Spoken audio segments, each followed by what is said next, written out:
When people these days think of Seattle, they probably think of things like jets, software, and coffee. And these are good images, but behind them there's another side of Seattle that's just as important, and that's its heritage as one of the world's great port cities. The Port of Seattle operates all kinds of maritime facilities, big container terminals, fishermen's terminal, cruise ship facilities, small boat marinas, and of course they run the region's largest airport. You just go down anywhere on Seattle's waterfront and you are looking at the Port of Seattle. And a lot of people, obviously, who see it every day don't think about the Port of Seattle, but when you start looking at that and you start asking yourself, where did that all come from? Why is that here? The political, economic, social history of the Port of Seattle is pretty interesting. The Port of Seattle was one of the first public ports in North America. It was established to provide a level playing field for commerce, to avoid the negative effects of competitive shipping and railroad interests. Seattle's port is like its lung system. We breathe in and out of our port. It's what makes this city live. It's been this way from the very start. It's important for us to care about the Port of Seattle because it is such a presence in our local history. And to us right now, it's a big thing and it affects us. And it's time to celebrate 100 years of this port because it's been very helpful in a big way for the community.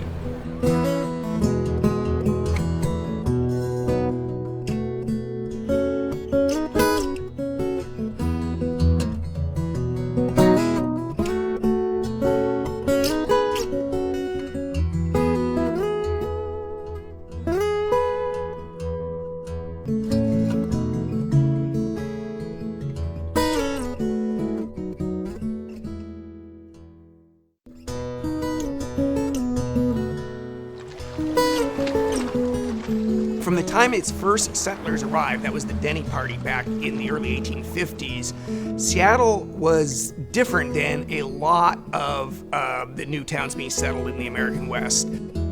People came across the Oregon Trail to other places like the Willamette Valley looking for fertile land to farm and ranch. That's not why the Denny Party settled on Alki Point in what's now West Seattle. They came here to trade. And what they were looking to trade was what Western Washington had in abundance, which was big trees. They initially settled on the far stretch over here called Alki Point, but found it to be too blustery, too stormy. So they borrowed an Indian canoe and they set out to check out the rest of the harbor. What they found is that along the east shore of Elliott Bay, which is now downtown Seattle, when they took a clothesline and tied it to a horseshoe and threw it overboard, it was a long ways before it hit ground, which means you could move in ships pretty close to the shore. We now know that it was 200 or more feet deep, and I'm sure they were very excited to realize that they had just discovered the best bay on the whole of Puget Sound that would one day become a fabulous international trading port.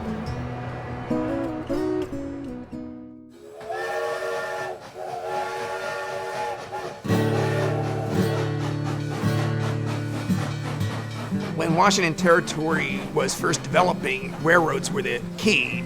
Every little town assumed that their particular location would be the site of the end of the transcontinental line, which would of course make that town or city center of the region. And certainly the settlers of Seattle from the very beginning assumed that would be the case. But they got a rude awakening in July of 1873 when the Northern Pacific, the railroad that was building across the country to Washington Territory, announced they would be locating in Tacoma, not in Seattle. And it seemed as though the destiny that the founders of Seattle had held in their minds, even before they had arrived here, that destiny would be lost. As it turned out, the destiny was deferred, delayed, to a degree recuperated as Seattle pulled up its bootstraps and said, okay, fine, we will build our own railroad to connect to the Northern Pacific Railroad, but we will connect and we will beat Tacoma, and we will be the Queen City on Puget Sound. The railroad had gone to Tacoma. but by now there were what's known as the Mosquito Fleet. Small steamers, independently owned, that plied back and forth, up and down Puget Sound. And they gave Seattle its first real advantage until the 1890s, when James Hill brought his Great Northern Railroad, and Seattle finally had a transcontinental railroad just in time for the 1897 discovery of gold in Alaska, for which Seattle became the jumping off place and really started to boom.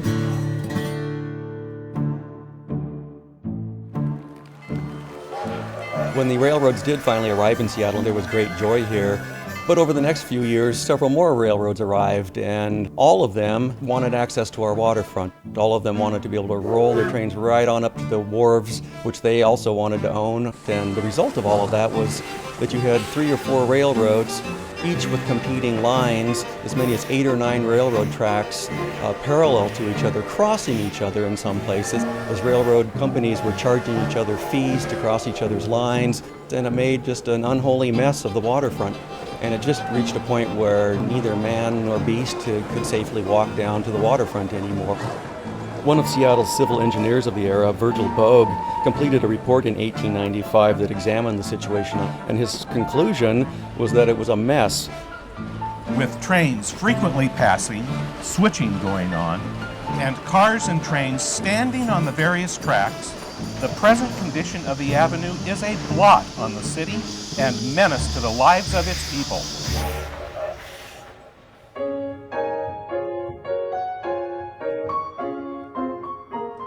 The first decade of the 20th century was a high point for what's known as the progressive movement. Reformers pushing for reforms in a lot of areas. One of them was George Cotterill. He was part of the progressive forces in the state legislature, and he introduced the first act that would have allowed the formation of public port districts.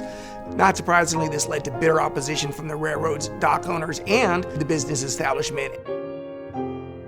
Certainly, anything that involves public ownership or public influence takes on the bugaboo of socialist. So the idea of the city actually taking some control of the waterfront, managing it, was not thought proper. It was going to inhibit the enthusiasm of entrepreneurs. It was going to stop the kind of imagination that's needed to make America great. But in fact, it was making it a mess, and so the city had to really take control of it, and they convinced the voters of that. Cotterill's first attempt at port district legislation was actually passed by the legislature, but vetoed by the then governor in 1907, who generally went along with the business establishment. But in 1910, the railroads really overplayed their hand. Seattle had 2 projects going then, one to build the ship canal from Elliott Bay to Lake Washington, the other to ready the Duwamish River as a waterway for the ships that would be coming through the Panama Canal. The railroads saw this as competition. They went to court, and they won some court cases delaying these projects. And at that point, even the Times and PI and most of the Seattle business establishment said enough is enough. Maybe we do need to, in this one instance, embrace public ownership. The voters of King County are to vote in favor of the proposition to create the Port of Seattle. As a fact, there is no more important work to be done in this city. We must enter upon a comprehensive plan of harbor improvement. In March of 1911, the Port District Act was passed, and the people in King County lost no time. On September 5th, 1911, King County voters approved a countywide Port of Seattle, and that was the beginning of the Port of Seattle's 100-year history.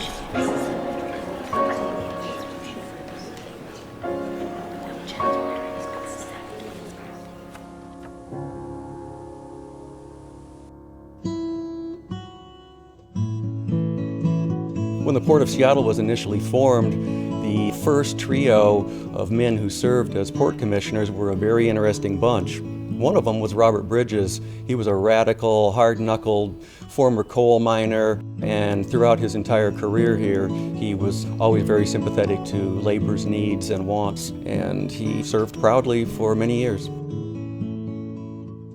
Hiram Chittenden was probably the best known and most popular. He was a retired Army Corps of Engineer officer who had made himself popular in Seattle by getting the ship canal built. The Chittenden locks on the ship canal are named for him. And then the third one, supposed to balance bridges, was a banker and attorney from Fremont by the name of C.E. Remsburg, but it turned out that he was just as radical as Bridges and Chittenden. Very soon after the Port of Seattle was formed, the commissioners launched a very aggressive agenda, very ambitious really. They had in mind establishing numerous facilities along the waterfront that would ultimately end up being a robust array of facilities and amenities for maritime commerce. The first one was Fisherman's Terminal on Salmon Bay. In my family, we had a series of photographs that were handed down from my grandfather. Particularly, there was one photograph of a group, I think, of about 10 men. They call themselves the Puget Sound Purse Seine Fishermen's Association. My grandfather was in this picture, and I wondered who they were. And I learned that this group of fishermen had lobbied the Port of Seattle to create a home port for the fishing fleet of the North Pacific. Turned out these photographs were of a specific day in Seattle history, and it was January 10th, 1914. It was a cold, wintry Saturday afternoon, and there were about 2,000 people down here celebrating. It was the opening day, official celebration of the opening of Fisherman's Terminal. There was a parade that came through Salmon Bay, from Puget Sound into Salmon Bay, a parade of boats. There was 150 of the Seattle fleet, and about 50 boats from Tacoma came up. There were flags flying, there were bands, and I learned that my grandfather's boat, the Inga, was leading this parade.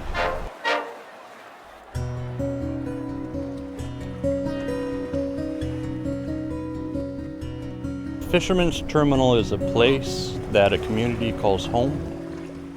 It is the winter port for a majority of the fleet that fishes in Alaska, and it's just a big support group, all here for the fishing industry. The memorial is at the center of Fisherman's Terminal. That's the only place where there's closure for quite a few families who've lost loved ones at sea. The fishermen and the Port of Seattle really support the memorial, and it's very important. Another of the Port of Seattle's early facilities was Smith Cove, and that was initially discovered by Dr. Smith, who arrived in Seattle way back in 1853. He liked that location. He saw that it was a nice saltwater cove. It was also perfectly aligned to be the eventual terminus of a transcontinental railroad. It became very important to Seattle's economy because it was the site of shipping silk and soybean oil and products like that were very lucrative. In more modern times, it has become the site of some of the world's longest and best piers and some of the Northwest cruise ship lines. Eastern Washington had always been part of America's image as the breadbasket of the world.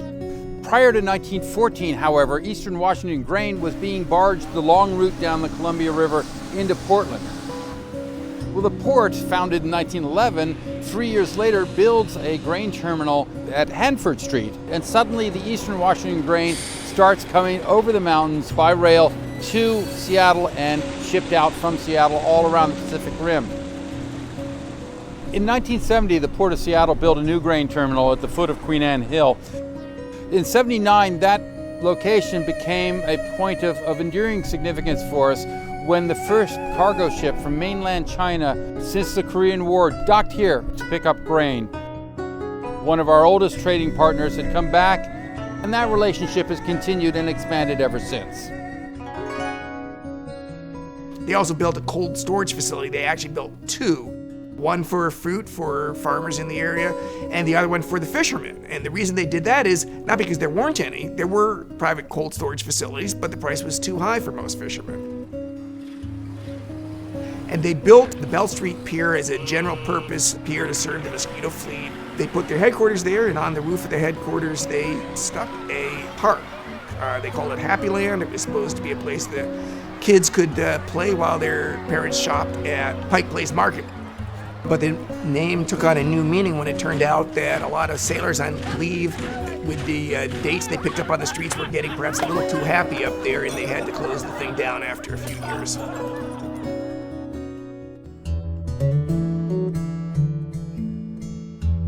In the beginning, a public port was a risky venture. No one had tried this anywhere in the country at this scale, at this level.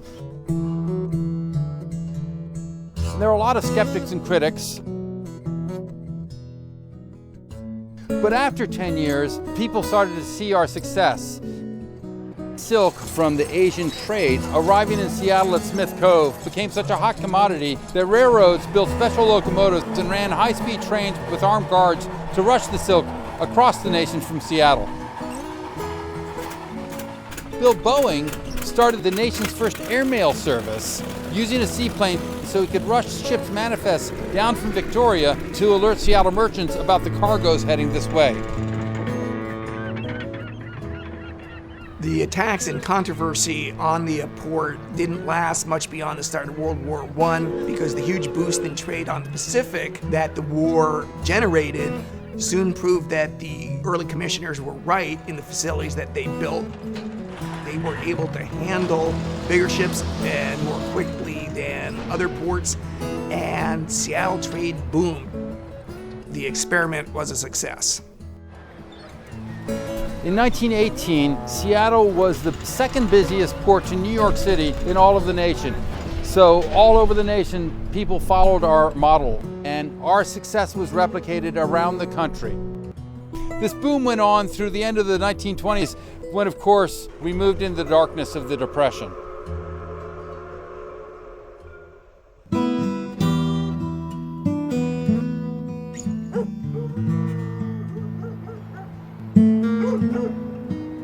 The Great Depression hit Seattle very hard. Seattle had a huge Hooverville set up on Port of Seattle property at the old Skinner and Eddy shipyard site, not far from where Quest Field is today.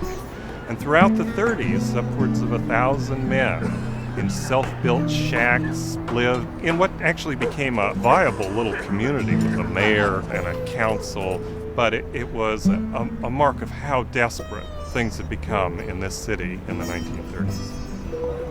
The 1934 longshore strike was one of the most dramatic and important struggles of the whole Great Depression era, and all of the ports from San Diego to Seattle shut down.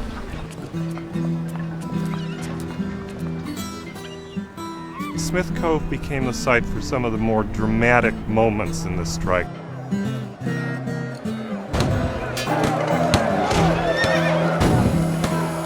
And for 2 days, pitched battles were fought between police armed with tear gas, clubs, strikers with picket signs and also rocks, battling under this bridge here behind us. One striker was killed by a tear gas grenade that hit him in the head, and many were injured. The longshore workers and sailors lost the Battle of Smith Cove, but they won the strike. The very next day, up and down the coast, shippers agreed to binding arbitration with the union, and by July 31, the Great Strike of 1934 was over. The union had won. The strike certainly helped make the port of Seattle and the other ports the prosperous and efficient institutions that they are today, because that union established a very strong and ultimately very stable relationship with employers, almost 70 years of peace, more or less, on the docks. So the shippers who thought they lost the 1934 strike were wrong. They won, the workers won, Seattle won.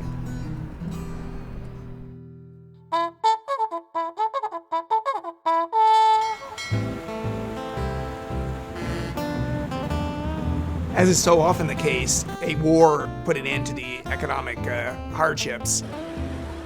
By 1940, the economy was picking up. The port was able to raise the remaining bits of Hooverville, and the U.S. military pretty much took over most of the port facilities. They kept them real busy.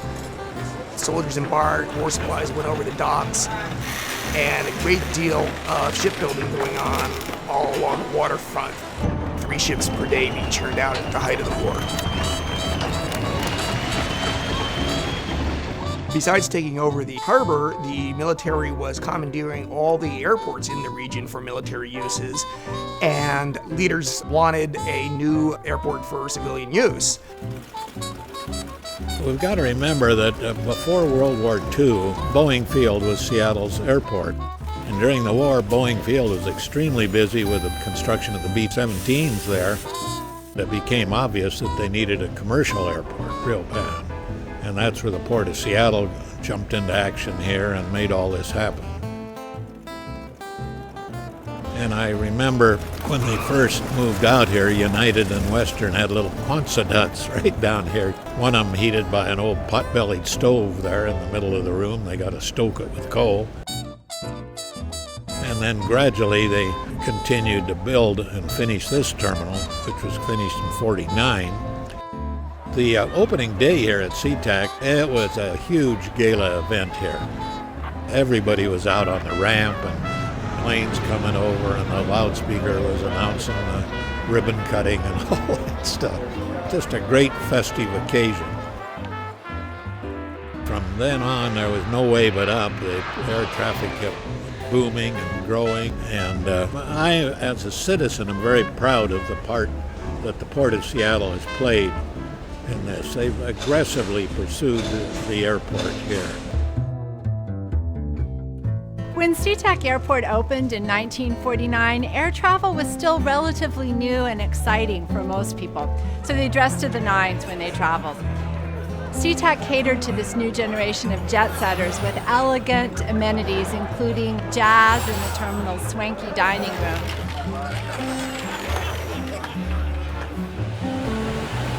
As the Century 21 exposition, which was Seattle's World's Fair of 1962, approached, SeaTac got ready for the big influx of visitors by expanding the runway, actually for the 3rd time since the airport had opened. 2 more runways and many, many facilities followed in coming decades. SeaTac today is a busy, bustling airport, and it's a huge economic engine for this region. So the enthusiasm that Seattleites showed when they came out to the airport for opening day in 1949 has certainly been justified many times over.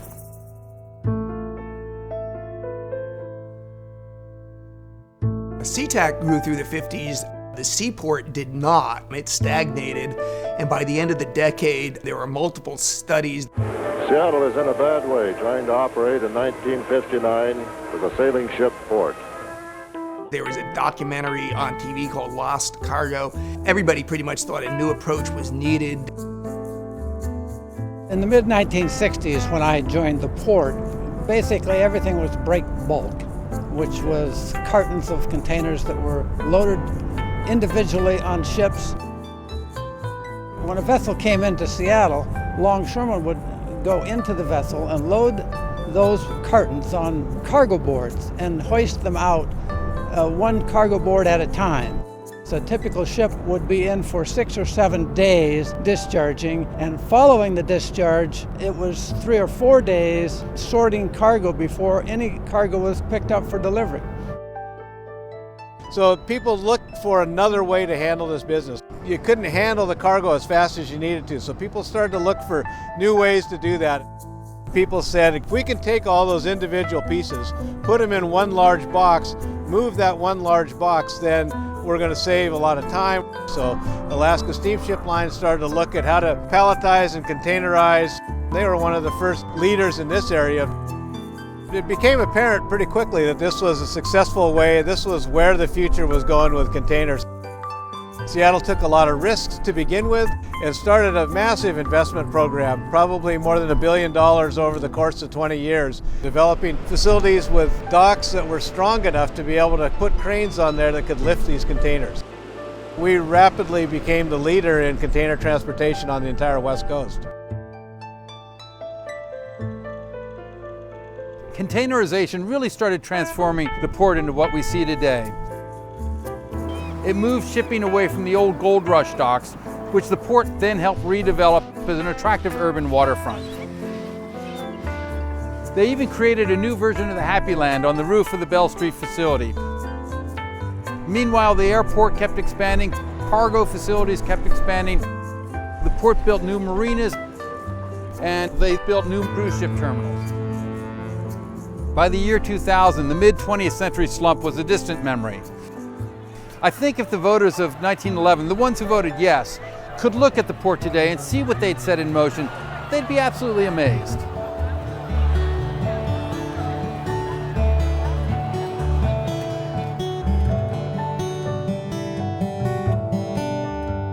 The success of the 1911 proposal, which became the Port of Seattle, proved a lot of things. It proved that people can really work together, and that the public and the private sectors can work together. They can make a more efficient port, they can make it run smoother, and make it of greater benefit to the citizens. In 2011, as the port looks forward into the future, we're emphasizing environmental sustainability. Environmental restoration, environmental cleanup, parks such as we are enjoying just now, and environmental conditions in the aquatic area, in the Duwamish River and in Elliott Bay are utterly important to the port's future. In the Duwamish Waterway, we have treaty fishing activities. We work on a yearly basis with the Muckleshoot Indian Tribe and the Suquamish Indian Tribe to ensure that harvest of migratory fish, salmon, can take place in our industrial waterway. The port in the last 20 years has developed nearly 25 acres of public open space, nearly 5 miles of linear access to the water. Shorelines like this that offer the opportunity for people to touch the water, to enjoy this landscape in the midst of industrial development, demonstrate that these are activities that can be and are mutually beneficial. Well, the port touches people, I think, in many ways that they don't realize. Why they can get fruit when it's out of season in Yakima, why they can get cut flowers when we're in the middle of winter here. The port is our connections to the world, both with the marine port and the airport, and that certainly has enhanced us becoming a world-class city. Seattle feels to me like it's on the edge. When you're on the edge, you either fly or you fail.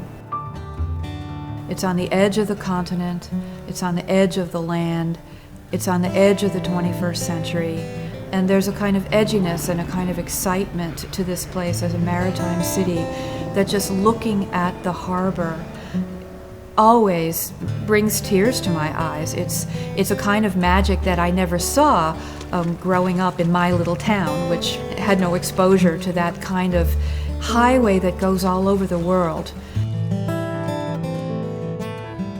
You can take a sailboat from the edge of Pike Street and sail anywhere on the planet.